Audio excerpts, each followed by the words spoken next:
Without any further ado, please welcome Philip Seymour Hoffman and John.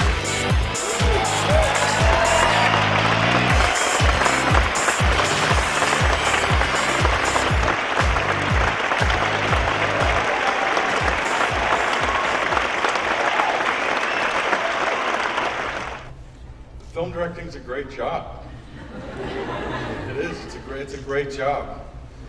I wish it was my day job, you know, but it's not. It was kind of a great experience because I got to. How it came about was quite an organic kind of thing, you know, through with John and through play we were doing, and the playwright Bob Glaudini, who was a screenwriter also, and kind of a continuation of a work environment that I've been working with for over a decade. And then I worked with people I knew in the film world. Mott Hupful, who was our DP, who I actually went to college with 20 years ago, and Brian Cates, who cut The Savages. And it was just kind of a great environment with some really intelligent, really talented people that I opened up to. You know, it made myself very accessible to, and told them the story I wanted to tell, and they really helped me tell it. You know, and I learned, and in the process, learned a tremendous amount about what it is to be a film director, and it's a once in a lifetime opportunity I had, and I'm glad I took it, and I'm glad John actually said I should do it. The first time John's like, you should direct it, and I was like, I'm not so sure. And then I said yes to that advice, because he always gives good advice. So I guess that's my answer. You know, it's a good film. Yeah, I liked it a lot. Thanks. Oh, thank you. The play was pretty cinematic in structure. A lot of people who saw it thought it would make a great movie. There were actually scenes in the play that didn't have dialogue. And were visual, but we were still limited on stage. So Bob actually wrote the screenplay while we were in production for the play, and then we got attention from film folks and wanting to do the movie, and we sat every morning for 2 weeks and went through the play and adapted it like that with Bob and Phil. It was a pleasure for me to kind of just be there from 7 in the morning to 10 for 2.5 weeks. Yeah. And then Bob wrote the screenplay. But it's a great testament to Phil's collaboration with the DP in terms of the visuals in New York City and. Because that was the first step. We had 2 summers where our theater company goes away and does workshops of new plays, and in those 2 summers we workshopped the screenplay. And Bob would go away and write. And then Peter Seraph came on from Big Beach, and he's quite a astute mind. He has a really creative mind. He's a really creative producer, and so he was involved. So it took about a year and a half to adapt it ultimately. And then it really was. Then you go to the DP, and so you further open it up, and then you go to the editor. And then it's amazing, that's what I was amazed by, was that the options that I was seeing that you always think you're limited in, I felt that these people helped me try to actually see all the options I could see, you know, and that now I look at this and it's just a film to me. It's hard for me to imagine it as a play. And to your question about like doing Doubt and other things that I've done, it's like, once something transforms in the film world, I think somewhat successfully, it really does transform. You can't even act in the medium the same way, you know. And so when we rehearsed, we had to rehearse the rhythms of the actors, the arcs of the characters, are all there that were there with the play, but totally different at the same time. Yeah. We were able to kind of take it another step and kind of go another place.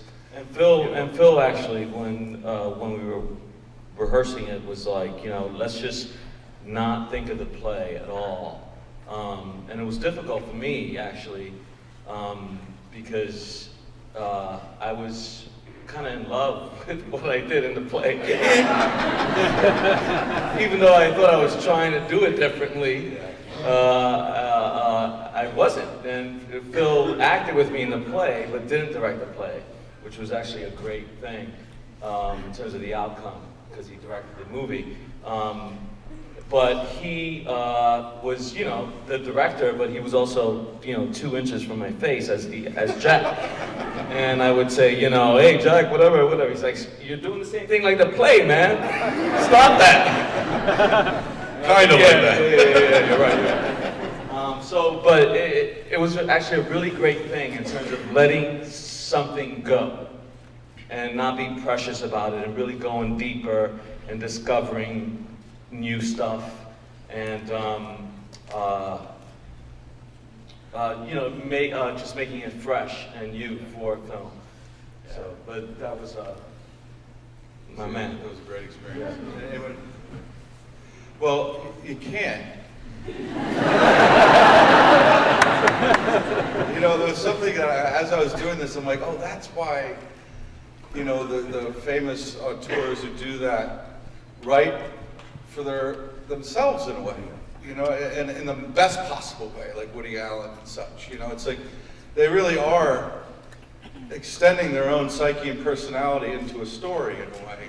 But when you're playing a character that's, you know, that's not so much the extension, you kind of can't in a way, because I couldn't just kind of walk into the environments of the scene and just start doing it. So I would find myself every day I had to act. It was hard, because I really did want to show up as a director first, and I did, and so I do a lot of work in that, which had to do with setting up the shots and the environment, and then the ultimate acting of it and everything, and watching it, and, you know, picking the takes, all the stuff that goes into all of that, you know, and rehearsing it, and then eventually the camera would turn on me, and sometimes there'd be a very unhappy man. You know, but I'd do a few takes and I'd be like, oh, fuck. You know, you're really bad, man. You're really bad. They're really good, and you're really bad. And that happened a few days, and I had a few days that were dark days, right? I just had my head in my hands going like, what the fuck did I think? You know, and I don't think I'd do it again in a way, because it took the pleasure away from how pleasurable the directing was. But because I was a director, I kind of had to demand another part of me to fucking get his shit together. You know, and all you gotta do is have one take, man. You know, like, come on, remember how you did it? You know, and then you eventually do it. So I put a lot of pressure on Bob, the writer, and Mary, the script supervisor, and Mott, the DP. I just go back sometimes and be like, anything? Anything. So there were a couple times I go back and it would just be Mary. She'd be like, they didn't want to hang out with your fucking insecurity. So, God love it, you know. I mean, so, some moments, sometimes in the script it really did play out well once you got to the editing.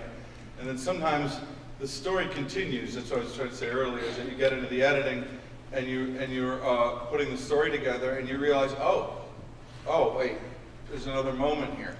Or there's actually, I can look at this from a different way. And you see it, and you realize there's moments like that in the film where because the movie's about mystery in a way. Do you know what I mean? The mystery of what's going on with these people. Do you know what I mean? What quite is at the matter? Do you know what I mean? And that to keep that mystery, I sometimes wanted to, like when you see John after seeing the cannoli, and you see the grief, you don't want to go too far with that, because what you're going to see by the end of the movie is not even going to, you know what I mean? You need to see him restrain. And so to restrain and cut right to it, the guy that he's restraining from cutting into a cucumber is kind of telling the story of what he's restraining. You know, and that's stuff like that would come out, you know, and then sometimes you'd stay long on things because you realize you just wanted to sit with somebody thinking for a bit, you know, stuff like that. Sue Jacobs was a music supervisor, and she's kind of amazing, and she has access to a lot of people in the music industry. Evan Lurie wrote some original music for the film that's in pretty much the scenes with Jack and Connie. That piano, that light piano, and that had some bass sax in it too, but it was kind of amazing what he did. That came in late, but I really had an idea that this film could absorb music. You know, it could absorb music, and I wanted to break away from that tune he's always listening to. I didn't want the film to be a bunch of reggae or something. So we really wanted to see that was kind of his fish out of water thing. That he's a guy that's really kind of throwing stuff on the wall in his life. He's got to the point where he's like seeing if something sticks. You know what I mean? So that's that part of the story. So I wanted the music really to just influence the environment we were in. And so I just started listening to a lot of music that I thought that I kind of was feeling while I was editing the film, that kind of enhanced that feeling, or I kind of had an affinity to. And Sue kind of introduced me to some new bands that after I would talk to her about what that feeling was, what that music felt like. And out of that, I would just bring those ideas into the editing room with me, which is a lot how I work in a lot of ways. And me and Brian would sit there and listen to stuff while we edited. You know, stuff that was purposeful, stuff that I brought on purpose. And we found things that really did absorb it, you know, and took us to another place. And I was ultimately quite happy with that. And I love, you know, I got introduced to grizzly bears. That album's insane, you know. And so, yeah, that's kind of what happened.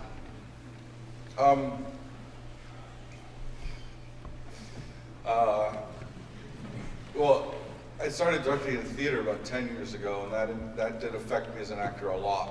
Because, you know, and John will attest, because I've worked with John a lot as an actor, and I've also directed John, and we've had this ongoing relationship. And it's kind of and we've also produced stuff together. And it's like when you work in the different fields in the business you're in, which I think is a normal thing to do. I think a lot of people think because you're an actor, that's all you are. It's like no, there's a artistic family that we all exist in, and that I always feel that it's kind of a normal outgrowth to try other things, because that's what you're spending your life around, and those are your friends and those people you're around, and on and on. So it just, when I started directing the theater, I just started seeing all my flaws. You know what I mean? You start to see yourself in other actors, but you're objective. So I started seeing a lot of the things that I was struggling with as an actor, and it really did kind of help me as an actor in a lot of ways. Be more patient with myself, and also be more patient with the things I would hear from a director, or I would understand them better. And so in the film, it was, you know, it's a better job. You know, I have to say, film directing, so I was like, acting's a harder job in a way. And I really realized being subjective as an actor is much more difficult than being objective as a director. And I do realize that, and so I have sympathy even more for the actors in a way, to be honest. And, but it just showed me with a film director, it's like, how long, it's a good year journey, if not more, of the creation of this thing. And how the drive and commitment and passion you have to sustain over a very long period of time. And the admiration I have for that is like beyond. But I'm jealous. I'm jealous for all the relationships that they get to take part in that I don't as an actor. To be honest, it's like the actor has the director, but the director has everyone else. And that's a beautiful thing. You know, I'm not trying to be corny, it's just true. And so if anything, I'm gonna walk on sets now, I'd just be jealous for that they have all these artistic relationships that they get to nurture and flourish and get satisfied by. I know that films can be difficult and some don't go well, and sometimes those relationships aren't well, but if it's not the case, it's quite satisfying.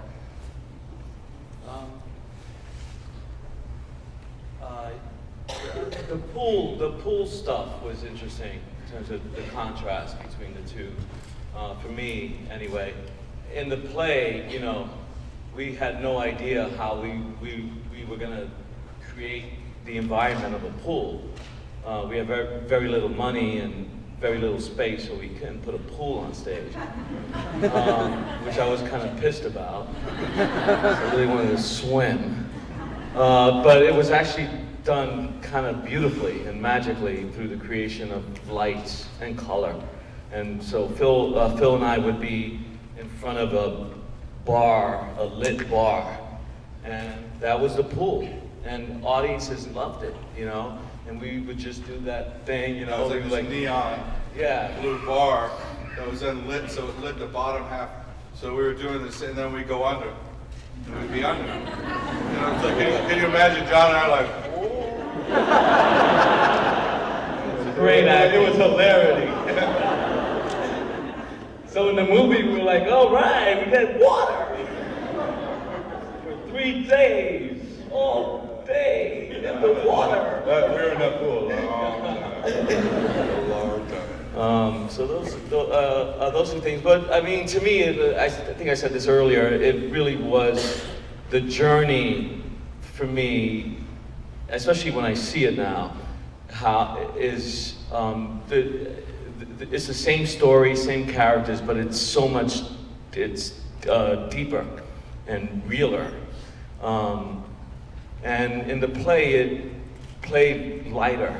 You know, it was more kind of a comedy, like straight up comedy almost. You know, but you didn't get that fine line of, you know, hurt, pain, and love right smashed up against each other, like you do in the film.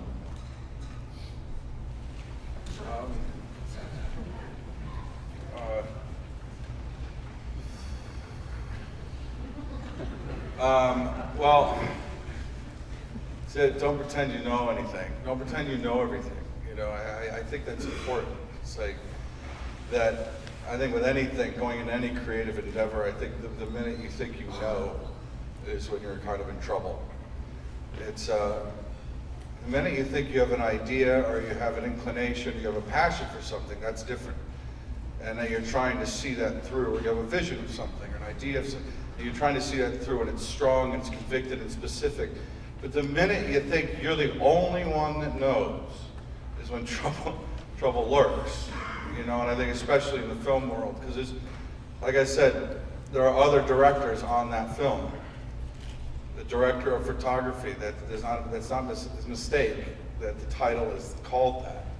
There's all collaborations that are helping the director of the film, but I really do think that's the only advice I would have, is that it's important to know that there are other people, and you have to stay open to it, and that's hard because when you're the one, you know ultimately people are going to be watching it, and every decision up there is mine and I own it.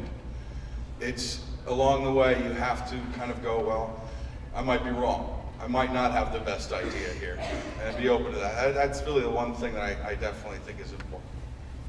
Yeah, absolutely. A lot of them did, I think, because I was there. Do you know what I mean? I saw what they did. I saw how they did it, and whether I was conscious of it or not. And that's just the life of, sorry to say this word, but I think it is the life of an artist. You know, you are influenced because you're working with other artists, and whether you know it or not, or you're conscious or not, it is influencing you. And so you can only imagine the people that I've had to work with. I think I'm one of the luckiest people in the world. The directors I've worked with are kind of astounding, you know, and I was just thinking of one of them in this text they sent me the other day that was just like, wishing me success in the most cynical way possible. It was the most sarcastic way possible. I was like, guy. I wrote back, oh, so sweet. But that guy, he influenced me, and he's a dear friend. And one thing specifically that I will say that directly I consciously did was, I worked with Sidney Lumet. Sidney Lumet has a way of rehearsing for film that I just thought was so amazing. And so amazing, and I just did it. And I think I even took it maybe a step further, because I can't remember, he does a 2-week rehearsal where he's found the locations, and he goes into a rehearsal and he tapes out all the locations. And so you're around a table for a few days, and then you get on your feet, and you rehearse the scenes individually, and then at the end of the 2 weeks, you actually do a run-through of the film. So you literally go from one taped area, and you do your scene, and you pick up and you walk over to the other taped area, and you do your scene. It's this incredible thing. And 2 hours later, you've done the film. And I just thought it was, because when I went into shooting the film, there was a real immediacy to the shooting of it. So I did the same thing, and I brought the DP in And the DP and the script supervisor sat in all the rehearsals. And we would, after rehearsal, talk about shooting it, where we'd go. And so much was already discussed by the time we showed up, and that was a wonderful way to prepare. And that's Sidney Lumet. I got right from him. No, this is just me. And I'm telling you, earmuffs, man. Totally. I know. So you get music and more ears at the same time. I took swimming lessons because discovered that I wasn't a very good swimmer. And it was interesting because Phil was a lifeguard at one point. He's a very good swimmer. So we're going to do this thing, reverse kind of stuff. Phil was talking about being open. Because we did the play, and Bob also kind of wrote it with us in mind. Some of these characters. So there was, I felt connected to him. I really did, and for me, it was most important to, as Phil was alluding to earlier, being open, and like really trusting Phil and not coming in with any preconceived notions of how I'm going to play particular beats and stuff. But on the emotional tip, I was there. I felt pretty confident that I could, tap into what Clyde was going through. And it was a matter of being open and trusting Phil and actually being not letting the emotion take over the reality of the action. That actually was the biggest trick for me. No, I attest to that. It's true. Yeah, I think it's the same thing. It's like how you prepare for any role is the one thing you kind of need to do for everyone is you need to get really honest. You need to get really honest with yourself about what you know about this part and what you don't know. And if you don't do that, I think you're in trouble. And that's very hard to do because none of us really want to be honest with ourselves. I mean, it's just kind of the way it is, and so, but even if you have to do it privately and not tell anyone, you have to kind of sit there and go, what do I know and what don't I know? And the stuff I do know, I better bring. And the stuff I don't know, I better find out about. And that's kind of how you do it. I mean, other than getting specifics, that's really was this part for me for sure. Yeah, like the scene when Lucy gives it to me and says, we're done. Like before we shot that scene, and I knew what that was all about, but I thought, okay, I'm gonna just fucking let it rip, and Phil, like before we shot, was like, let's get together and talk. He's like, you're just gonna take it. She's just gonna pound you and you can't fight back. You can't fight back. You're a baby. You can't, you're just being abused on every inch of everything. You can't do anything about it. And I was like, oh, fuck. Because, my instinct is to be like, yeah. And so that was a good example, I think, of knowing and not knowing, and that balance and being open. Totally.